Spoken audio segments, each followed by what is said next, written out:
എല്ലാവർക്കും നമ്മളുടെ പുതിയൊരു വീഡിയോയിലേക്ക് സ്വാഗതം. എന്തൊക്കെയുണ്ട് വിശേഷങ്ങൾ? എല്ലാവരും സുഖമായിട്ട് സേഫായിട്ട് ഇരിക്കുന്നു വിശ്വസിക്കുന്നു. അതുപോലെ തന്നെ ഞങ്ങളിവിടെ സുഖമായിട്ടിരിക്കുന്നത്. അപ്പോൾ ഇന്ന് നമ്മൾ കുഞ്ഞുമത്തി കൊണ്ട് നല്ല അടിപൊളി ഒരു കറിയാണ് ഉണ്ടാക്കാൻ പോകുന്നത്. അപ്പോൾ ഇതെങ്ങനെയാണ് ഉണ്ടാക്കുന്നതെന്ന് കണ്ടിട്ട് വന്നാലോ? വരൂ, നമുക്ക് നമ്മുടെ റെസിപ്പിയിലേക്ക് പോകാം.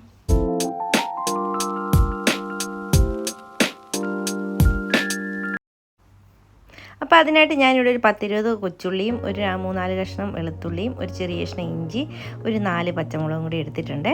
ഇനി നമ്മളിതിലേക്ക് കുറച്ച് കുടംപുളി വെള്ളത്തിലിട്ട് വെച്ചിട്ടുണ്ട്. പിന്നെ ഇനി ഒരു മിക്സിയുടെ ജാർ എടുത്ത് വെച്ചിട്ട് അതിലേക്ക് ഒരു 1.5 ടീസ്പൂണോളം നമ്മളുടെ കുരുമുളക് ചേർത്ത് കൊടുക്കുന്നുണ്ട്. അതിട്ട് കൊടുത്തതിന് ശേഷം പിന്നെ നമ്മളിതിലേക്ക് മഞ്ഞൾപ്പൊടിയാണ് ചേർത്ത് കൊടുക്കുന്നത്. മഞ്ഞൾപ്പൊടി ചേർത്ത് കൊടുത്തതിന് ശേഷം നമുക്കിതിലേക്ക് നമ്മൾ എടുത്തു വെച്ചിരിക്കുന്ന പച്ചമുളകും ഉള്ളിയും ഇഞ്ചി ഇതെല്ലാം കൂടി ഒന്ന് ഇട്ട് കൊടുക്കാം.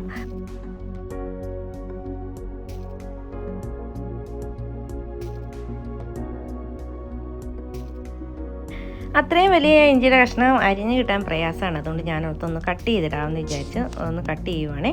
കട്ട് ചെയ്തൊന്ന് ഇട്ട് കൊടുത്തിട്ടുണ്ട്. ഇനി ഇതിലേക്ക് ബാക്കിയുള്ള കൊച്ചുള്ളിയും കൂടെ നമുക്കൊന്ന് ഇട്ട് കൊടുക്കാം. കൊച്ചുള്ളി ഒന്നും അരിയാതെ തന്നെ ഇട്ട് കൊടുക്കുവാണേ. അപ്പോൾ അത് നമുക്ക് നന്നായിട്ട് ഒന്ന് മഷി പോലെ ഒന്ന് അരച്ചെടുക്കാം. അപ്പോഴത്തേണ്ടേ നമ്മുടെ ഇത് ഞാൻ നന്നായിട്ട് അരച്ചെടുത്തുകൊണ്ട് വന്നിട്ടുണ്ട്. കണ്ടോ, ഇതേ രീതിയിലാണ് അരച്ചെടുത്തിരിക്കുന്നത്. നമ്മുടെ മത്തിയൊക്കെ വെട്ടി കഴുകിയെടുത്തിട്ടുണ്ട്. ഇത് ചെറിയ മത്തിയിലും ഉണ്ടാക്കാം, വലിയ മത്തിയിലും ഉണ്ടാക്കാം. ഞാനിത് ചെറിയ മത്തി കഴിഞ്ഞ ദിവസം വാങ്ങിച്ചതിനകത്ത് കുറച്ചിരുന്നതിനകത്താണ് ഉണ്ടാക്കുന്നത്.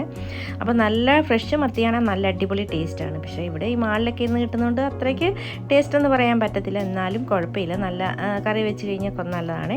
അപ്പോൾ ഞാനതിനകത്ത് ഒരു 2 ടേബിൾ സ്പൂണോളം മസാല ഞാനിതിലേക്ക് ഇട്ട് കൊടുത്തിട്ടുണ്ട്. ഇതിലേക്ക് നമുക്ക് ആവശ്യത്തിനുള്ള ഉപ്പും കൂടെ ചേർത്ത് കൊടുത്ത് നന്നായിട്ടൊന്ന് മിക്സ് ചെയ്തിട്ട് നമുക്കിതൊന്ന് ഒരു അരമണിക്കൂർ നമുക്കൊന്ന് മാറ്റി വെക്കണം. അരമണിക്കൂറോ 1 മണിക്കൂറോ അത് നമ്മുടെ സമയത്തിൻ്റെ പോലെ നമുക്ക് മാറ്റി വെക്കാവേ. അപ്പോൾ ഞാനിതിനകത്ത് കുറച്ച് മസാല കുറവുള്ള പോലെ തോന്നിയപ്പോൾ ഒരു 1/4 ടീസ്പൂൺ മസാലയും കൂടി ഒന്ന് ചേർത്ത് കൊടുത്തിട്ടുണ്ട്. അപ്പം കുരുമുളകും പച്ചമുളകുമാണ് ഇതിൻ്റെ മെയിനായിട്ടുള്ള എരിവിനുള്ള കാര്യമേ. അപ്പോൾ അതും കൂടി ഇട്ട് കൊടുത്തിട്ട് നന്നായിട്ട് നമുക്കൊന്ന് മിക്സ് ചെയ്ത് ഒന്ന് മാറ്റി വെക്കാം. ഉപ്പും കൂടി ഇട്ട് കൊടുത്തിട്ടുണ്ട്. ഒന്നുകൂടി ഒന്ന് ഇളക്കി ഒരു അരമണിക്കൂറേ ഞാൻ വെച്ചുള്ളൂ. 1 മണിക്കൂർ വെച്ചാൽ അത്രയും ടേസ്റ്റ് കൂടുതലാണ്. അപ്പം അതും കൂടി ഒന്ന് ഇളക്കി മാറ്റി വെക്കുവാണേ.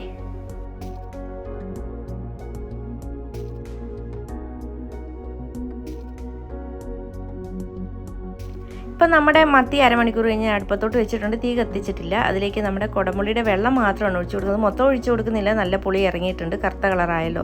അതുകൊണ്ട് ഞാൻ കുറച്ചേ ഒഴിച്ചു കൊടുത്തിട്ടുള്ളൂ. പിന്നെ നമുക്ക് ആവശ്യമുണ്ടെങ്കിൽ പിന്നീട് കുറച്ചുകൂടി ഒഴിച്ചു കൊടുക്കാം, പുളി കുറവുണ്ടെങ്കിൽ. അപ്പോൾ ഞാൻ ഒഴിച്ചു കൊടുത്തിട്ട് നന്നായിട്ട് ഒന്നുകൂടി ഒന്ന് ഇളക്കി കൊടുക്കുന്നുണ്ട്. ആ കുടംപുളിയുടെ വെള്ളം മാത്രമാണ് നമ്മൾ ഗ്രേവി ആയിട്ട് ഉപയോഗിക്കുന്നത്.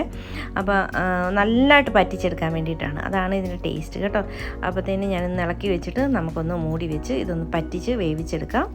ഒന്ന് പറ്റി വരുന്ന സമയത്ത് ഇനി ബാക്കി കാര്യങ്ങളൊക്കെ നമുക്കിതിലേക്ക് ചേർത്ത് കൊടുക്കാം. അപ്പോൾ അതിനായിട്ട് ഞാനൊന്ന് മൂടി വെച്ച് കൊടുക്കാൻ പോവാണേ.